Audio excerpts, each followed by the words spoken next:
After 30 కూడా pregnancies అనేవి చాలా కాంప్లికేటెడ్ అయిపోతున్నాయి.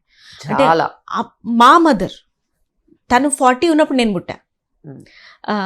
నాకు మా అక్కకి ఒక certain age gap, like more than 15 years of age gap. And అసలు అవ్వరు అనుకున్నారు. అండ్ తన హెల్త్ ఉన్నంత వరకు తను నన్ను బాగా చూసింది. అంటే నేను 20-21 వరకు చెప్తున్నాను. She was so healthy. Diabetes వచ్చినా తను ఫైట్ చేసుకుంటూ నన్ను చేయగలిగింది. I don't know if I will be able to give the same to my child today. So after 30s pregnancies ఇంకా కాంప్లికేట్ అయిపోయాయి. ఇప్పుడు 25s నుంచి ఆ కాంప్లికేషన్స్ ఉన్నాయి.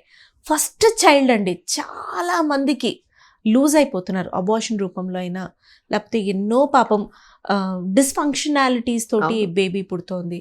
వీటన్నిటికీ అంటే ఎన్నో రూట్ కాజెస్ ఉండొచ్చు. బట్ దెన్ మేజర్గా యాజ్ అన్ ఎక్స్పీరియన్స్డ్ గైనకాలజిస్ట్ మీరేం అబ్జర్వ్ చేశారు? Fertility has always been my major interest. Okay, నేను యాక్చువల్గా ఫర్టిలిటీ వైపు వెళ్దామని 4 years ఐవీఎఫ్ అదంతా చూసుకుని ఐవీఎఫ్ కేసులు చేసుకుంటూ ఫర్టిలిటీ సైడే వెళ్ళాను. బట్ నాకేమనిపించిందంటే ఇంత ఏడుపు నేను లైఫ్లో భరించలేననిపించింది. అది నాకు అసలు నా క్యారెక్టర్కి జెల్ అవ్వదు. నేను బేసిక్గా నవ్వుతూ ఉండే పర్సన్. స్మైల్ ఆల్వేస్ నా ఫేస్ మీద ఉంటుంది. బట్ ఎవరైనా బాధతో వస్తే ఎంతసేపు నవ్వుతూ ఉంటాము. సో అలా నేను కొంచెం కనెక్షన్ ప్రాబ్లమ్స్ వచ్చాయి. ఇప్పటికి కూడా నా దగ్గర న్యాచురల్ ఫర్టిలిటీ కోసం చాలా మంది వస్తారు. బికాస్ నేను ఐవీఎఫ్ సెంటర్స్ రన్ చేయను, ఐఓఐస్ ఏమీ రన్ చేయను. I will try to give them solution for their problems naturally. ఎక్కడ ప్రాబ్లం ఉందో గిరగిరా కనుక్కుని ప్రాబ్లం ఇది మీరు క్లియర్ చేసుకోండి అని చెప్పి పంపిస్తాను. అది నా స్పెషాలిటీ. అండ్ నేను నమ్ముకున్నది ప్రెగ్నెన్సీ, డెలివరీస్ చేయడం, నార్మల్ డెలివరీస్ చేయడం. ఇది ఆనందంగా డెలివరీస్ ఆనందంగా ఆడుకుంటూ పాడుకుంటూ. సో అది నా యూఎస్పీ. నా యూఎస్పీ పోగొట్టకుండా అందులోకే మనుషుల్ని ఇన్వైట్ చేస్తూ చేసుకుంటాను.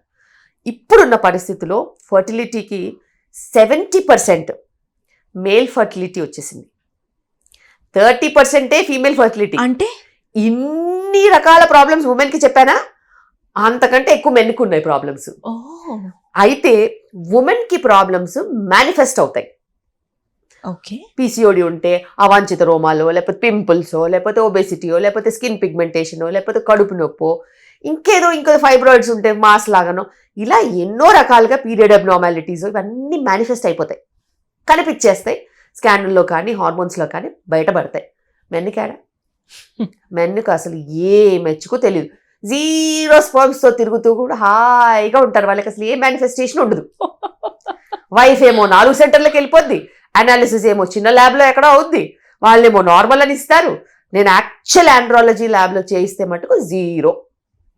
వాళ్ళకి అసలు ఏ డిఫరెన్స్ ఉండదు కదా, పెయిన్ ఉండదు, ఏమి ఉండదు. So lot of times it is male infertility that is adding on to the female problems. But we never tend to accept this, ma'am. Yes, కానీ నా ఓపీలో ఉంటుందిగా. బాగా చెప్తాను నేను, చాలా క్లియర్గా చెప్తాను. అన్ని టెస్టులు వివరంగా కరెక్ట్ ప్లేస్లో చేయించి, ఇదిగో ప్రాబ్లం, ఇది రెక్టిఫై అయితే ప్రెగ్నెన్సీ వస్తుంది. మీరు ఎక్కడ ఏం చేసి ఏం తిరిగినా ఐవీఎఫ్లు 4-5 అయినా కూడా రాదు. మీరు ఫెయిల్ అయితే ఈ రీజన్ వల్ల ఫెయిల్ అయింది. 1 is male factor, second one is female factor, third one is genetic problems, fourth one is environmental problems. So మీరు ఫీమేల్ ఫర్టిలిటీకి ఏదైతే ఫుడ్, ఎక్సర్సైజ్, మెంటల్ హెల్త్ అని both it is never alone, it is hand in hand 100%. And ఏది చెప్పినా కూడా ఆఖరి మేము ప్రెగ్నెన్సీలో ఏది చెప్పినా కూడా అలాంగ్ విత్ ద పార్ట్నర్ అనే చెప్తాం. ఎందుకంటే అలవాటు ఇద్దరికి కాకపోతే అక్కడ విభేదాలు వస్తాయి. ఇద్దరి కోసము మార్పులు చేసుకోలేకపోతే ఒంటరిగా పోరాటం జరగదు. 2 వెరైటీస్ ఆఫ్ ఫుడ్ ఇంట్లో జరగవు, అవి ఇంపాసిబుల్. సిస్టమ్ మారకపోతే ఒక పేరంటే బాగుంటే పిల్లడికి సరిపోద్దా? లేదండి, మరి అది ఇంకా టార్చర్. ఎగ్జాక్ట్లీ. సో వ్యవస్థని మార్చాలంటే ఒక కపుల్ మారాలి. ఒక కపుల్ మారినప్పుడు నిజంగానే ఆరోగ్యం అనేది కుటుంబంలోకి వస్తుంది. ఆరోగ్యం వచ్చినప్పుడు పిల్లలు వస్తారు, నార్మల్ డెలివరీస్ అవుతాయి, పిల్లలు మంచిగా పెరుగుతారు, వాళ్ళు ఈ సమాజానికి ఒక హెల్తీ చిల్డ్రన్గా యాడ్ అవుతారు. లేకపోతే ఇప్పుడున్న తిండికి ఓన్లీ డయాబెటిక్ బేబీస్ వస్తాయి, 10 ఏళ్లలో అందరూ ఇన్సులిన్ వేసుకొని తిరుగుతూ ఉంటారు పిల్లలు దయ్యాల్లాగా. సో ఇది ముందు ముందు జరగబోతోంది, అది ఎవరు రియలైజ్ అవ్వట్లేదు. అవును. అండ్ మనము ఇప్పుడు నేను ఓపీలో కూర్చుని ఈ మెడిసిన్ వేసుకో, ఇది తిను, నీకు సెట్ అయిపోద్దంటే కుదురుద్దా? ఎలా తినాలి, ఎప్పుడు తినాలి, ఎలా వండుకోవాలి, ఎలా ఇద్దరు కలిసి వెళ్ళాలి, ఎలా వ్యాయామం ఇద్దరు చేయాలి, ఇవన్నీ వివరంగా వాళ్ళకి ప్రాక్టికల్గా నేను చెప్పి చూపించి దిశానిర్దేశం కనుక చేయలేదనుకో, వాళ్ళు ఏముంది మేడం చెప్పిందిలే అనేసి సాయంత్రం వెళ్ళగానే మర్చిపోతారు.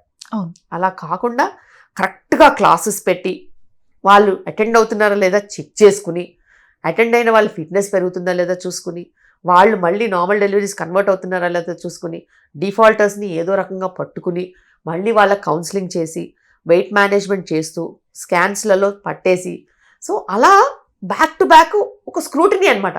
అది నిజంగా ఒక యజ్ఞంలాగే చెయ్యాలి. అండ్ వాళ్ళకి అర్థమయ్యేలా చెప్పగలగాలి, చెప్పాలి, వాళ్ళకి సపోర్ట్ సిస్టమ్ ఇవ్వాలి.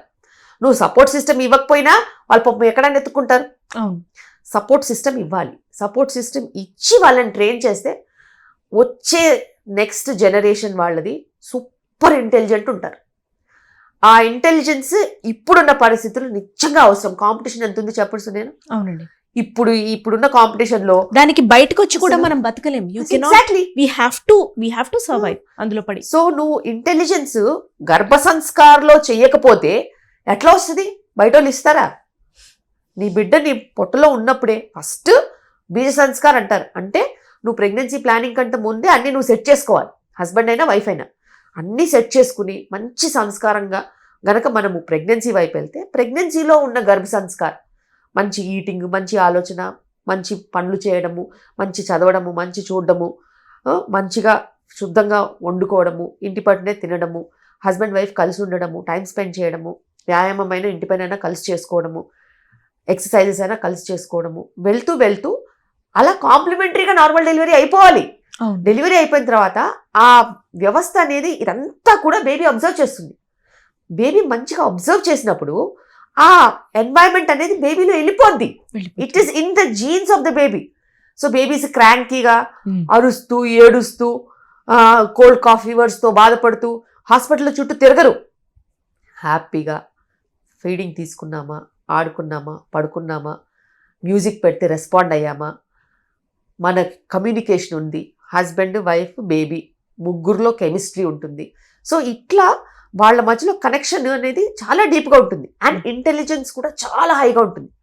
ఇవన్నీ కూడా వెనకటికి ఇవన్నీ జరిగినాయి, 100% జరిగినాయి. ఒక ప్రెగ్నెంట్ ఉమెన్కి ఇవన్నీ వాల్యూస్ ఫ్యామిలీ ఇచ్చింది. కానీ ఇప్పుడు ఈ ఉమెన్కి సంబంధించిన అత్తగారో అమ్మ కూడా అండి, ఈ వీళ్ళు మధ్యలో వచ్చి చాలా చాలా చాలా నెగిటివ్ రోల్ ప్లే చేస్తున్నారు. కరెక్ట్. మా కాలంలో ఇలా లేదు, మీరేమో ఇదేదో స్పెషల్గా చేస్తున్నారు, మేము ఎలా కన్నామో తెలీదు, ఎలా పెరిగామో తెలీదు, ఏదైనా మంచి వైపు వెళ్దామంటే కూడా ఈ వెనక లాగడం అనేది ప్రీవియస్ జనరేషన్, ఇప్పుడున్న జనరేషన్ కన్నా ముందర జనరేషన్ వాళ్ళ నుంచి ఎక్కువైపోతుంది. దీనివల్ల మంచి కన్నా నెగిటివ్ అవుతోంది. ఈ కన్ఫ్యూజన్లోనే ఎటు వెళ్తున్నామో తెలియట్లేదు, గొడవలు ఎక్కువ అవుతున్నాయి, డివోర్సెస్ ఎక్కువ అవుతున్నాయి. సో ఆ జనరేషన్ వాళ్ళకు కూడా చెప్తారా అండి మీరేమన్నా? ఖచ్చితంగా. నా ఓపీలో అయితే మదర్స్ వచ్చినా, మదర్ ఇన్ లాస్ వచ్చినా, సిస్టర్స్ వచ్చినా, ఎల్డర్ సిస్టర్స్ వచ్చినా, ఫ్రెండ్స్ వచ్చినా అందరికీ క్లాస్ ఉంటుంది. ఎందుకంటే ఒకప్పుడు వాళ్ళు చాలా పనులు చేశారు, పెద్ద పెద్ద కుటుంబాలకు చాకరీ చేశారు. వీళ్ళకేమో స్పూన్ ఎత్తడానికి కూడా కనీసం అవకాశం ఇవ్వట్లా, ఎందుకంటే ప్రెగ్నెంట్ అంటే. ప్రెగ్నెన్సీలో బెడ్ రెస్ట్కి ఎటువంటి రోల్ లేదు. ఏదైనా స్పెషల్ సిచ్యువేషన్స్ అడపా ఉంటే మేమే చెప్తాము తప్పితే అందరూ ప్రెగ్నెంట్ ఉమెన్కి బెడ్ రెస్ట్ అనేది ఎక్కడా లేదు. కూలి పనికి వెళ్ళే వాళ్ళు ప్రెగ్నెంట్ అవుతారు, వాళ్ళు డెలివరీలు అవుతారు, వ్యవసాయం చేసుకునే వాళ్ళు డెలివరీలు అవుతారు. ఆ శాతమే ఎక్కువగా ఉంది. అలాంటప్పుడు ఇప్పుడున్న పనులు చాలా తగ్గిపోయాయి. ఆ పనులు కూడా వాళ్ళు చేసుకోలేకపోతే, వాళ్ళు తినే వంట వాళ్ళు చేసుకోలేకపోతే, వాళ్ళ ఇంటి పనులు వాళ్ళు చేసుకోలేకపోతే రేపు పిల్లల్ని ఎలా పెంచుతారు? పిల్లల్ని పెంచాలంటే కూడా ఫిజికల్గా చాలా స్ట్రెంగ్త్ అవసరం. అంత స్ట్రెంగ్త్ వాళ్ళు పెట్టాలంటే 9 months ఆ స్ట్రెంగ్త్కి ట్రైనింగ్ ఉండాలి. ట్రైనింగ్ ఉండాలంటే వాళ్ళు ఇంటి పనులన్నీ చేసుకోవాలి. హస్బెండ్ వైఫ్ ఇద్దరూ కూడా చేసుకోవాలి. అదంతా మానేసి తినడం పడుకోవడం అనేది అబ్సల్యూట్లీ నాట్ కరెక్ట్. అండ్ విచ్చలవిడిగా తినడం అనేది కూడా అస్సలు కరెక్ట్ కాదు. ప్రెగ్నెన్సీకి ఎంత అవసరం అండి? 300 క్యాలరీలు అవసరం. మీరు ఎంత పని చేసినా కూడా 1500 క్యాలరీలకు మించి మనము బర్న్ చేయము సుమారుగా సగటున మనం చూసుకున్నట్టయితే. హై లేబర్ వర్క్ వెళ్ళే వాళ్ళంటే 2000, 2500, 3000 కూడా క్యాలరీస్ బర్న్ చేస్తారు. సుమారుగా సగటున ఇంటి పని చేసుకునే వాళ్ళు 1500, 2000 క్యాలరీస్ మించి మరి మనం బర్న్ చేయలేము. దానికి ఒక 300 క్యాలరీలు యాడ్ చేయాలి. అందులో ఒక గుడ్డు, ఒక గ్లాస్ మజ్జిగ, ఒక గ్లాస్ రాగి జావ యాడ్ చేసామంటే ఫినిష్డ్. అక్కడికే 300 క్యాలరీలు వచ్చేస్తారు. డబుల్ ఫుడ్ రోలే లేదు. ఒకప్పుడు ఉండింది, ఎందుకంటే 16 years 18 years కి ప్రెగ్నెన్సీస్ వచ్చేవి. అది వాళ్ళ గ్రోత్ స్పర్ట్ ఏజ్. వెయిట్ ఎంత ఉండేవాళ్ళు? 35 కిలోలు ఉండేవాళ్ళు. ముచ్చటగా 35-40 కిలోల వాళ్ళకి నేను కొన్ని సంవత్సరాలు డెలివరీలు చేశాను. 2001 నుంచి లాస్ట్ ఒక 10 years వరకు కూడా అందరూ 35, 40, 45 kgs ప్రెగ్నెంట్ ఉమెన్. అంతే ఉండేవాళ్ళు. ఇప్పుడు 80లు, 90లు, 100లు. మా అమ్మాయి చిక్కిపోతుందంటారు. నీ కళ్ళు దొబ్బినాయా అసలు? అమ్మాయి చిక్కిపోవడం ఏంటి? 90 కిలోలు ఉంది మీ అమ్మాయి, 70, 80 కిలోలు, 60 కిలోలు కూడా ఎక్కువే కదండి. 35 ఎక్కడ, 60 ఎక్కడ? మరి మీకంటే డబల్ వెయిట్ ఉంది కదా మీ అమ్మాయి అంటే అసలు ఒప్పుకోరుగా. తినాలి. ఫైనాన్షియల్ స్టేటస్, ఫుడ్, ఇది అనవసరంగా లింక్ అవుతుంది ప్రెగ్నెన్సీస్కి. ఎగ్జాక్ట్లీ.